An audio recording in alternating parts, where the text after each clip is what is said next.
Good morning from controlled disturbance. That's kind of funny because I'm lying in a hospital bed and it's very obvious that I've had some kind of major disturbance in my life when we're pulled out of a normal situation where we get up and we work and we see friends and we have jobs and um, we're definitely appear to be in control of our situation. And so I talked to you yesterday about controlled disturbance, and we got two parallels going on here. One is connecting animals back to the land, people back to the land to make health. That's what we do. That's what we help people do.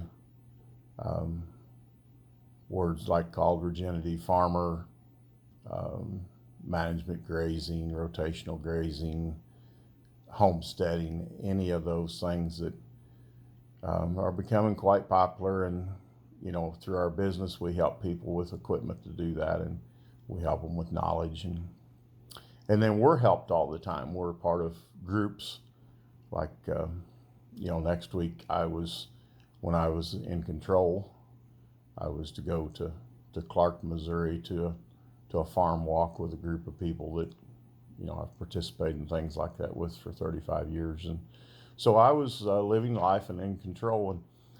But let's think about the word controlled disturbance. The two words, the phrase controlled disturbance. The first thing that all of our minds come to when we use those two words is we would go to the disturbance. Oh my. Most of us don't like being disturbed. Most, fields, animals, if they could, my friend Joel Salton always talks about, a cow. I think Jim Garish used that also, but a cow is given every gift she needs from God to know how to be a cow. She's in control of that.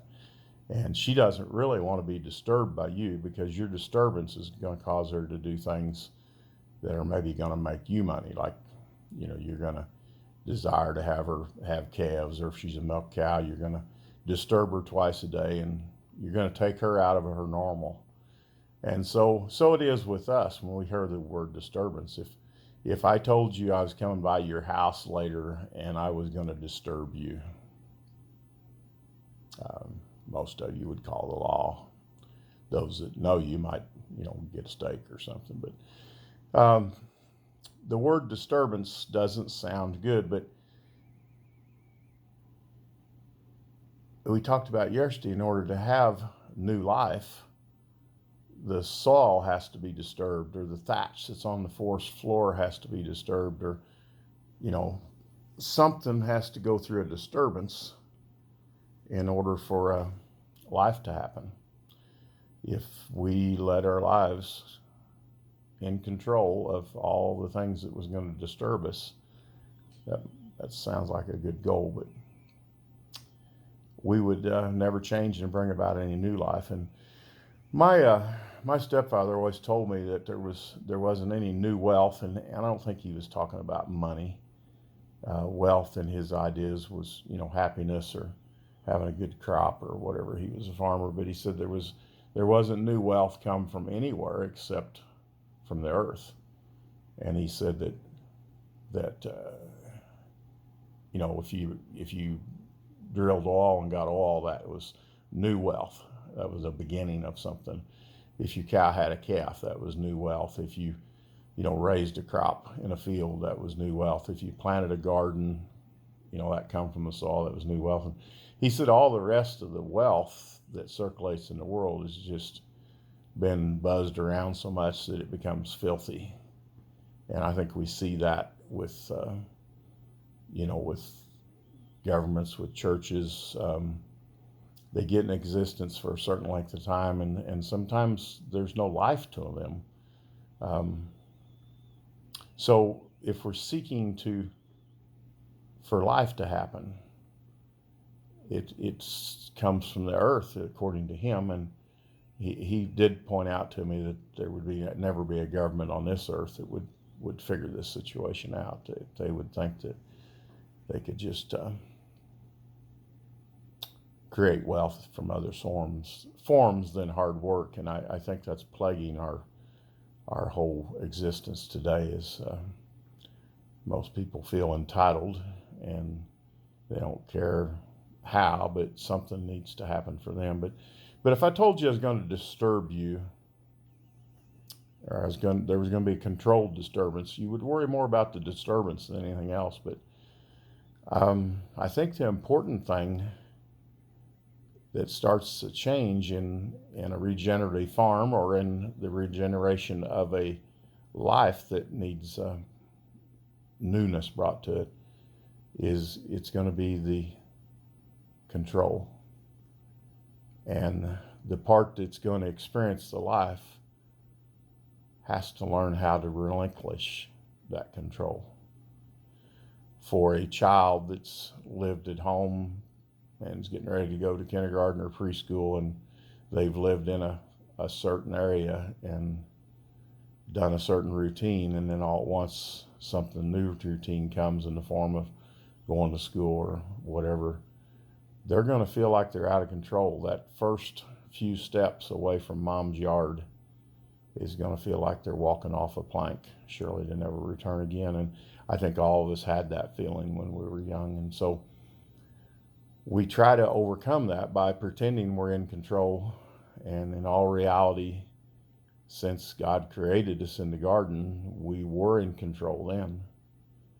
And through choices, bad choices, the first Adam caused us to become out of control, caused us to not know the certainty of tomorrow. And so the first step to improving a situation, to bringing a regenerative farm to life, or a regenerative homestead, or bringing a family to life, a family that's just going through the motions and there's no activity between them, the first thing that's going to have to happen is to be willing to admit that my life is out of control. That field out there that's overgrown with thorn trees and nobody's really successfully cared for it for about 30 years. It needs to relinquish its control of just becoming a brush thicket, which doesn't produce anything, but doesn't even really produce good habitat for wildlife. So that control of that field has to change into the hands of basically a creator. Because if you start a homestead, you are the creator of something. You're going to create life. You're going to create an environment that brings safety to what's inside that homestead. And we do that in the regenerative farming by the application of animals that do the things for us. My beautiful wife and I were discussing what would it look like if we had 5 or 10 acres and wanted to homestead it, and how would we start. And we come up with the idea that can all be done, with some equipment that we sell very easily. And it would be by taking control of that land with about 6 different species of animals. And basically you're building a band or an orchestra, and you're bringing this together to work in harmony. And anybody that's ever played music or tried to learn a song for a Christmas program or whatever realizes that it's easier for some to come in harmony than others. But there's really not life coming from that project until there is some kind of harmony brought about. And so I want you to think about today, if this is applying to your life, or if this is applying to your farm, your homestead, your marriage. I want you to think about giving up control.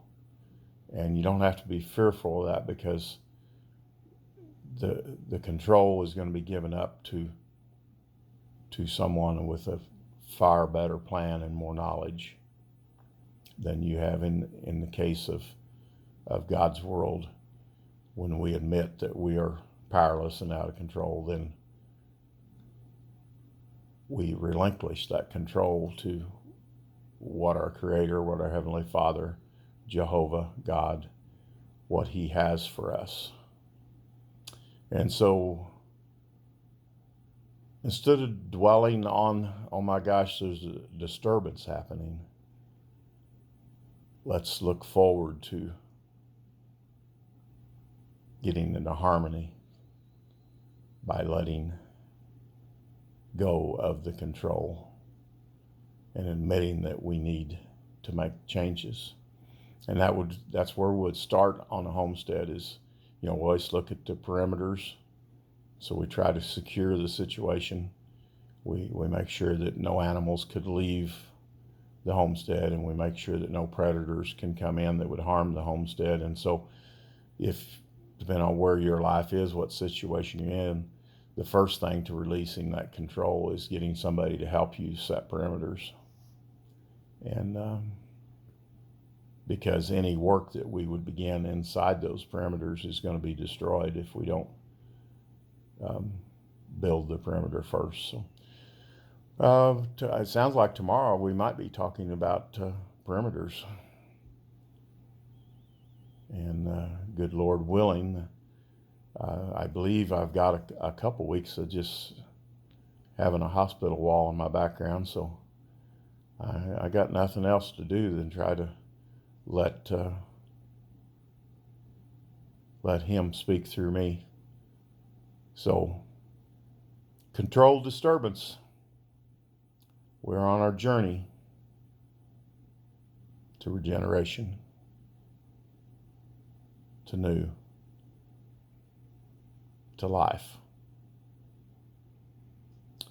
So, Reverend Hank here from Controlled Disturbance, wishing that you were having this good of a day.